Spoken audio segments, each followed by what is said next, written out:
Good afternoon, everyone, and welcome to Sharing the Wait, Link. yeah, we're not live. I'll let you. It says it's not live. Okay, go ahead. Good afternoon, everyone, and welcome to Sharing the Link. I am Samatha Hutson, the Communications and Advocacy Officer here at ChildLinK. Today, we are going to be speaking on the topic autism, and I will, of course, introduce you to our esteemed panelists. We have first Ms. Samatha Hutson, the Project Officer, and Ms. Amanda Bacchus, the Counselor on the OneLife Too project, which is funded by the Commonwealth Foundation. And this program will not be possible without them. So definitely we would like to show some gratitude to the Commonwealth. I will give you an opportunity to get to know our panelists a bit, and then we'll jump right into the program. I will start with Ms. Hutson. Can you tell us a bit about yourself and what you do here at ChildLinK? Sure. Good afternoon, everyone. My name is Samatha Hutson, and as our presenter would have said, I'm the project officer for the OneLife Too project, or most persons know the project here in Guyana as the Autism project. On that project, we work with children with mild autism, their families, teachers, education officers, and so forth. Thank you. Okay, thank you, Ms. Hutson. Mr. Bacchus, can you also tell us a bit about what you do as a counselor under the OneLife project? All right, good afternoon, everybody. My name is Amanda, as Amanda would have mentioned, and I am the counselor on the project. I have basically been lending support to parents especially, and the children, and somewhat to the teachers on project. Okay, great. Thank you so much. Ms. Hutson, can you tell us a bit about the OneLife project? What is it about? When was it launched? Sure. The OneLife Too project was implemented in Guyana and Jamaica with the aim to strengthen policies, systems, skills, and education service that would facilitate the integration of children with disabilities, more specifically, mild autism, into educational institution over a 4-year period, which started in October of 2018 and is to be completed by the end of March 2023.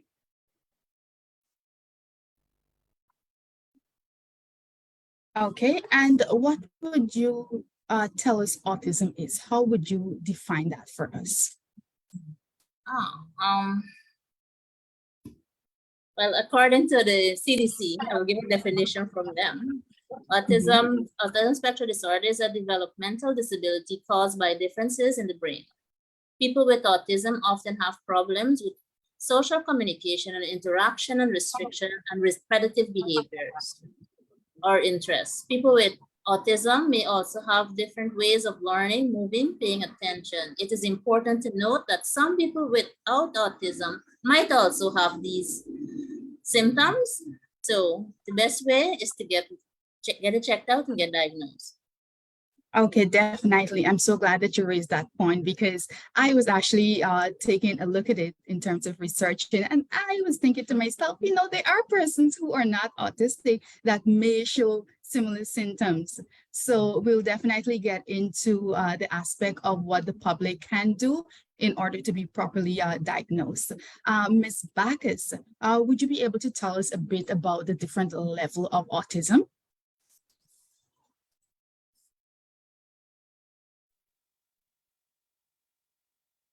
All right, so autism is basically called ASD short, or autism spectrum disorder, because of the amount of symptoms, the range of the symptoms, right? Now, basically, we would usually say autism has 3 levels: level 1, level 2, level 3. Level 1, this is the mildest level of autism, right? And persons who operate on this level generally have very mild symptoms. And it might just interfere a little bit with their work or school or relationships with people around them, right? Level 2, they usually require more support, a bit more support. They often require speech therapy, social skills training, and daily living skills training, so that it enables them to function to their best, to the best of their ability. Lastly, the last level is more severe. Um, People at this level need a lot more support. The disability is more, I guess we can say it's more noticeable, right? They may need one-on-one self-belief and they might not meet all of their milestones. Speech for them can be very limited, and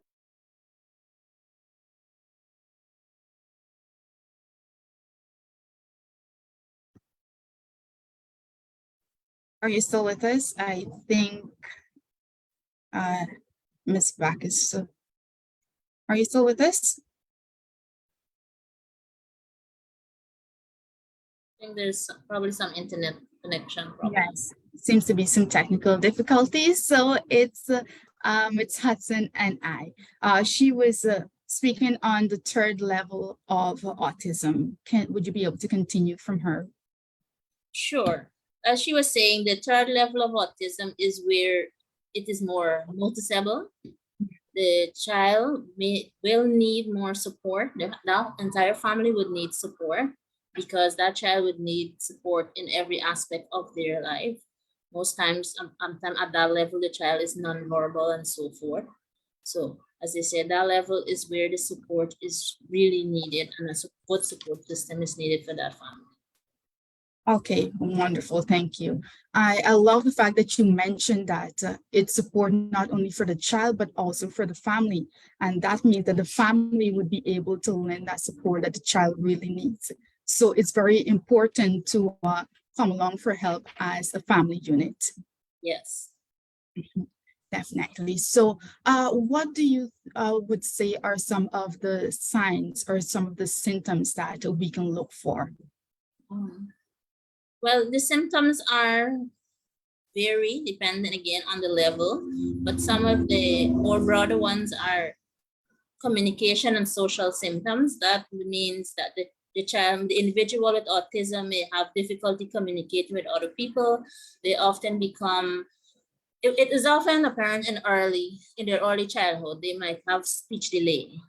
They might develop not speaking as per normal children. Let's say like at 9 months, they would start saying mama, dada, these kind of things. They're not doing that. They're not making eye contact with you. Their tone of voice, sometimes when they do speak, their tone of voice can sometimes be monotone or they might be too loud, depending again on the individual. Behavioral problems, meaning they might be repetitive behaviors. You see they have this thing where they might click their fingers, tap their hands constantly. They wouldn't give you eye contact. They can rock back and forth, those kind of things. And they are children, person with autism thrive well with a routine. And the moment that routine is changed a bit, they can get upset and so on. Okay, sorry, so wonderful. I'll add some more signs and symptoms that Samantha would have given.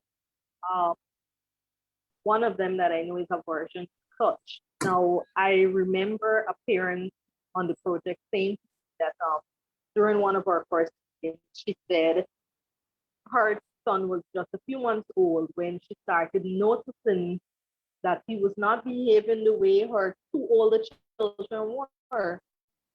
Now, one of the things I remember her saying to me is that he was just a few months old, and even at that young age, she noticed that every time he would cry, I don't like to use the word normal, but like an atypical child, you would hug them and you would cuddle with them, you would try to swim. But when it came to her child, the more she hugged him and the more she rubbed his back and so on, he would begin to cry more. So what she said is that he had an aversion to touch.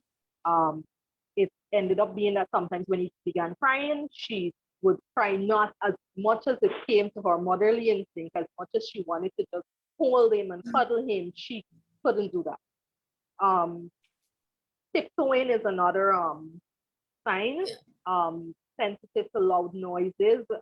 Sometimes you're traveling in a bus and you see there's a child with their hands covering their ears, and you might want to know what is going on with this child, but it's just the noise level. They're so sensitive to it, right?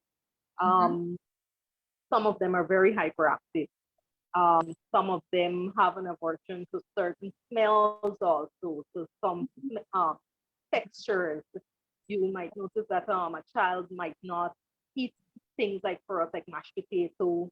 They might not eat pumpkin. These with these soft, mushy texture, they wouldn't eat it. Some of them might be fixated on a particular item, like a train, some sort of toy. And sometimes they do line up these toys in order.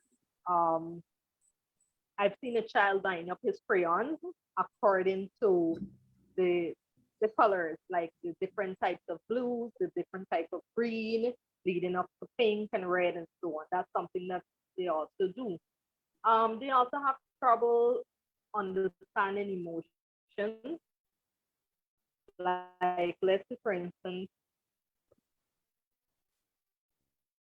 you have a child and somebody is crying. That child might come and hold your hand, or they might ask you what's wrong. Now, a child on the autism spectrum may not necessarily do that. It's not that they don't care.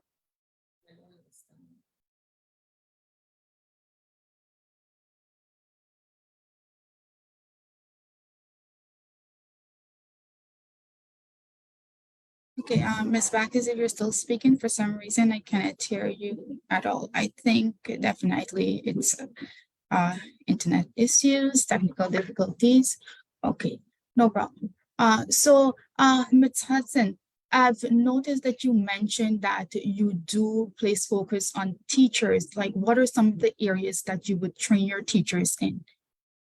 Well, the training of teachers is a collaborative measure.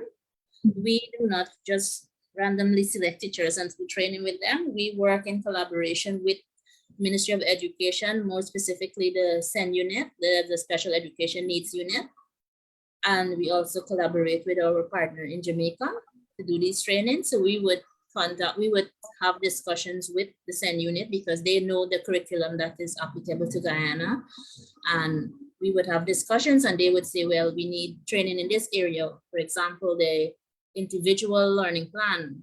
That's a child on the special needs spectrum would need an individualized learning plan, and that we train them in that area. We train them how to adjust the curriculum. They might have, the ministry have a structured curriculum, but these teachers in the special school or a teacher who might have a child with autism in the mainstream school, they too benefit from the training. So we teach them like how to adjust the curriculum, not us, but our project consultant, Dr. Daly, who is a specialist, and the SEN unit, they would teach them how to break down the curriculum and so forth. So it's a collaborative measure. We don't just have one specific topic. They would know at the time the need, and we facilitate the training in that area. Okay, great. Do you train parents the same as you would teachers, or do you utilize different strategies? Different strategies. We from time to time would include parents in the teachers training, and the reason for that is that with autism or any special needs, you need a holistic approach. You need the parents, teachers, everybody to be on the same page, as you would say. So from time to time, we would include the teachers also, the parents also, so they can understand why the teacher is doing something in the classroom and why they need to care when the child gets home, why they need to follow through with the same kind of structure. But we also have different training for the parents, because one of the things we discover on the project is that autism disability is something new to them. Don't really discuss it. We kind of shy away. We tend to think, oh, they're going to grow out of it. Right? So on this project, that's one of the good things about this project. We use the opportunity to educate everybody. Yes. We don't assume somebody has the knowledge and say, oh yeah, we're not going to share this piece of aspect now or so. We share the knowledge, and we have our parent trainers. That's on the project. We have 5 trainers in Guyana, 5 parents in Jamaica, who we train them. We actually develop a manual and all of that during the project, and they would cascade training also to other parents who might need it. They weren't parents directly on the project, but parents they would have met probably in the school system, in the communities, and they too would train those parents and say, okay, these are the signs, these are the symptoms, this is what you need to know, this is how you can cope. You know, we teach them coping mechanisms and so on. Okay, I love that you mentioned that it's not widespread knowledge on autism and training on autism. It's not widespread in Guyana because it's so true. And even when Mr. Bacchus was mentioning some of the latter symptoms or signs that you can look for, I was thinking right off the bat that many parents or persons in society would think, oh, this child is just being difficult, when that may not be the case at all. It may be a disability. Yes. And there's a lot of times when you discuss with them, then like they have a light bulb moment. It's like, yeah. Yes, and then it comes full circle. So I do believe that the OneLife project, it's going to do just so much positive things for the community, because a lot of times, like I said, we think it may be a difficult child when that child may not be trying to be difficult, but they may not be able to help it, and they need different type of attention and strategies and approaches. Yes. So when it comes to teachers or guardians, when they have noticed or recognize that this child may be autistic, what is it that they are supposed to do from there on? Well, and if the teacher noticed that the child may have a disability, they can recommend the child to be evaluated by what they would call the SEN officers. Those are the special education needs officers throughout the region. They can do an initial evaluation of the child, and from there, if the child, they would make their own recommendations with the parent and the teachers and so on. If that child don't progress, they would send them, eventually they reach the diagnostic center where they will be evaluated by the specialists. Because sometimes with these disabilities, they don't just have one thing, like autism alone. They might have autism and a learning disability and so on. So they would work with them until they reach to this diagnostic center to get fully diagnosed by the specialist there. Okay, great. So definitely we have persons who specialists at that who will be able to diagnose and also work with autistic children. So it's not that we are going to just diagnose them and leave them to the wind. No, the last time I spoke with the persons at the diagnostic center, they are, when the child would have been diagnosed, the diagnostic process would have been completed, they eventually reach out back to the parents within a 6-week period, I think they said, and they would work on the same, as I said, the individualized learning plan, and that would include the parents and teachers and so forth. So indeed, that child is not just left diagnosed and then left in the wind. Okay, wonderful. Also, when you mentioned training for parents and teachers, but are there other activities that you undertake in order to spread awareness? Yes, we do a lot of community awareness. We go out into the different communities, and you know, we have talks with the members of the community. We share flyers, brochures, because people are always hungry for knowledge, especially now with autism and learning disability and general disability. And the whole, for me, and in my opinion, is being put on the front burner at the moment. So I'm happy for that. And people are asking questions. So when we go out, we do community tours, we do radio programs, TV programs, collaborations with our grassroots organizations, you know, do forums and so on. So yeah. So could you also provide us with information on the average number of persons, maybe give us a breakdown of the average number of persons that have been trained so far? Well, to be honest, I can't give you a direct number, but it's more than 100, way past 100 persons, because that would include teachers, education officers, special education officers, school welfare officers, grassroots organizations, as I said, we would have collaborated with. We educate them so that they can go out into the communities and educate those people. So it's more way past 100 persons. Okay. And how many persons would you probably average that you have referred to the SEND unit so far? On our project, we would refer to, we have in Guyana, we have 40 parents on the project. So we would have told those 40 persons to get their child diagnosed. But at the end of the day, it's up to the family to get diagnosed. And we would have told more than the 40 persons on the project who would have asked about diagnosis process and so the diagnostic process. So to give you an exact figure, we can, because our area is just recommended, tell them, and they have to do the rest from there. They have to go forward and say, well, yes, I'm going to get my child diagnosed and so forth. And they don't have an obligation to report back to us and say, yes, I did get my child diagnosed. Oh, so then you wouldn't really have the figure because they don't have the application to come back.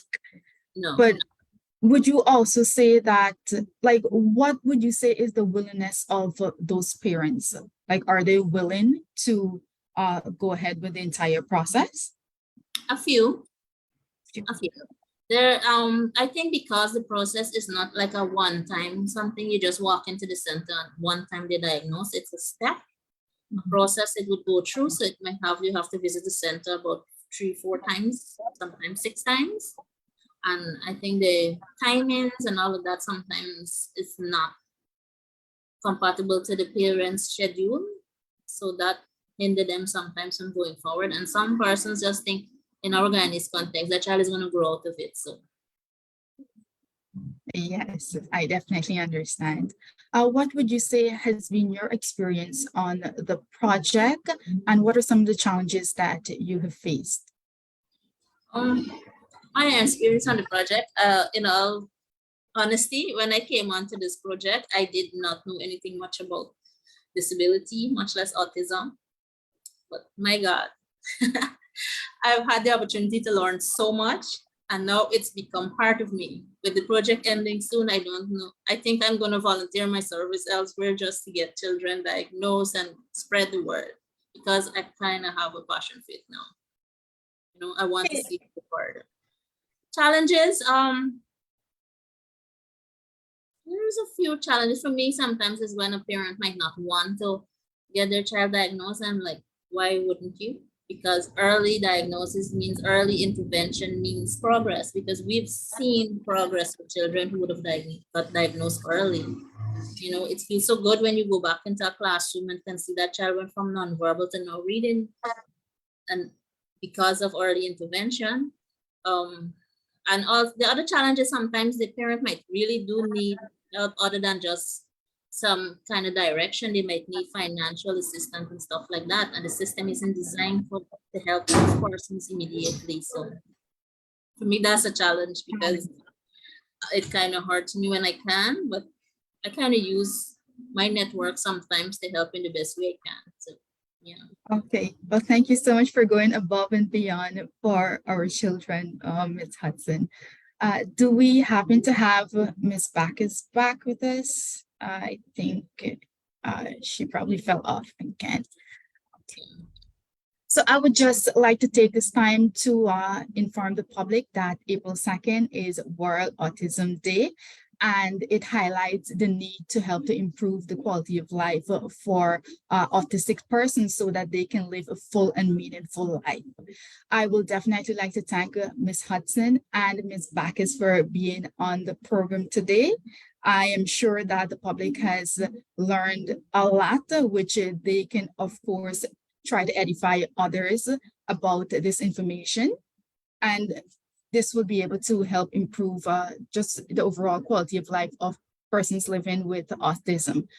If it is that anyone in the public would like to contact us, so you can definitely do so. You can contact us via Facebook, Instagram, Twitter, or even LinkedIn.